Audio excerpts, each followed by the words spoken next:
All right, take a look. This number may shock you. By 2020, it is predicted that 75% of Americans will be considered obese or overweight. That is according to the Organization for Economic Cooperation and Development. So the question is, how can we curb that number?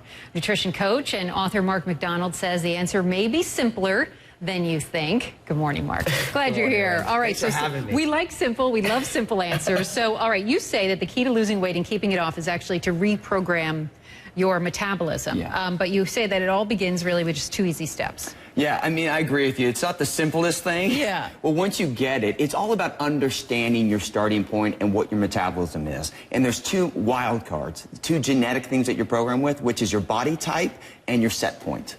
So the first step then, I guess, would be to identifying your body type, right? There's several types, and that all affects your metabolism. Yeah, I mean, a lot of times when people want to lose weight, they just think, well, because my friend can do it or my sister can do it, I should be able to do it. And it just doesn't work like that. So just like how everyone's born with different gifts, there's 3 body types. An ectomorph is like that person who can eat whatever they want and never gain weight. I know. I hate those people. Yeah. And they're like a road bike, like built for speed, fast metabolism.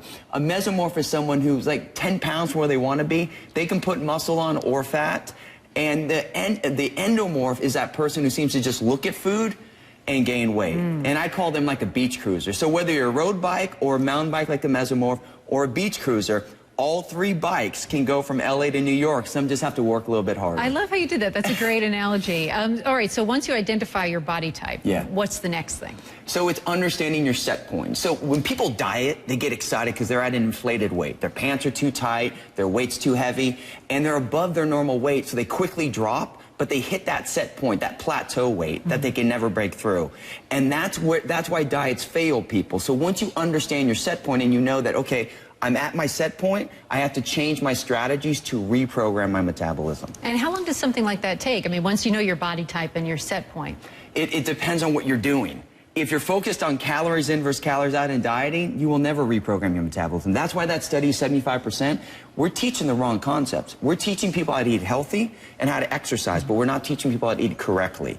We have to stabilize our blood sugar. So once you implement the right strategies, and instead of using food to lose weight, use it to create hormonal balance, then you can systematically take your body wherever you want. You know, you always see on the cover of a lot of women's magazines, it'll say something like, speed up your metabolism, foods that that you should eat to speed up your metabolism.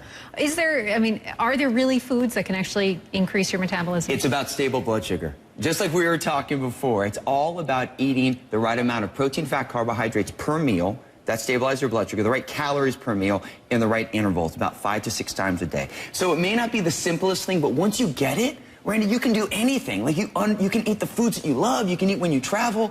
You just have to get educated. That's what we have to shift. We have to educate people. And when you understand your body, take it wherever you want. Everything's possible. Right. And you should eat first thing, right? I mean, you get that metabolism kicking right away. Every time you miss a meal, your blood sugar drops and your body burns muscle, which slows down your metabolism. And then you go into that next meal not craving chicken or tuna. You're craving the carbohydrates, the good stuff. You overeat, and that makes you store fat.